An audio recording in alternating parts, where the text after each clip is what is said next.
సుబ్రహ్మణ్యం గారి గురించి చెప్పాలంటే నాకు పెద్ద పరిచయం లేకపోయినప్పటికీ కూడా మాకు ఇద్దరికి కలిపి 2 సంవత్సరాల పరిచయం మాత్రమే ఉంది.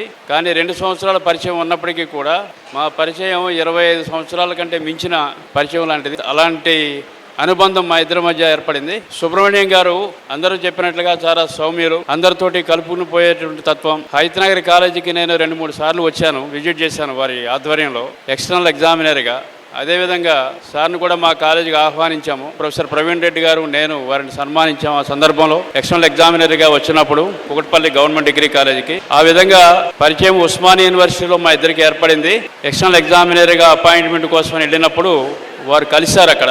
అప్పటి నుంచి పరిచయం ఏర్పడింది. బహుశా ఇంకో విషయం ఏంటంటే నేను వారు ఒకే ప్రాంతంలో ఉంటాము, నాగోల్లోనే.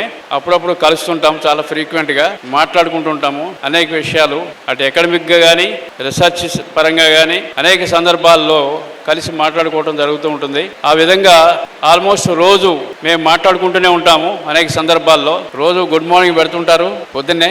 చాలా సంతోషము. అలాంటి వ్యక్తి నాకు మిత్రులుగా పరిచయం అవటం, అదేవిధంగా దాన్ని కొనసాగింపుగా ఇన్ని సంవత్సరాలు ఉండటం చాలా సంతోషకరమైనటువంటి విషయం. జనాలు మిత్రులు కలుస్తుంటారు, విడిపోతుంటారు, కానీ కొంతమందిని కలిసినప్పుడు మనము జీవితాంతం గుర్తుపెట్టుకుంటాం. అలాంటి వ్యక్తుల్లో, అలాంటి కొద్దిమంది వ్యక్తుల్లో సుబ్రహ్మణ్యం గారు అంటే నాకు ఒక్కడికేని కాదు, ఇప్పుడు ఇంతమంది ఇంత భారీ ఎత్తున మంచి ఫంక్షన్ జరిగింది అని అంటే వారి యొక్క మంచి స్వభావం, చక్కటి మనస్తత్వం, మాట్లాడే విధానం, ఇవన్నీ కూడా అందరికీ వారు చేసేటువంటి సహాయ సహకారాలు, అందించేటువంటి సహాయ సహకారాలు, ఇవన్నీ కూడా చాలా ఇంపార్టెంట్, ముఖ్యమైనటువంటి విషయాలు, వారిలో ఉన్నటువంటి లక్షణాలు. సో అదేవిధంగా ఈ రిటైర్మెంట్ ఫంక్షన్ రోజున వారు ప్రొఫెసర్గా పదోన్నతి పొందడం ఎంతో ముఖ్యమైనటువంటి విషయం, చాలా ఆనందించాల్సినటువంటి విషయం. కాబట్టి ఈ శుభ సందర్భంలో వారికి, వారి కుటుంబానికి, ముఖ్యంగా వారికి ఆయురారోగ్యాలు కలగాలని, ఈ రిటైర్మెంట్ వయసులో వారికి నచ్చిన, వారికి మెచ్చిన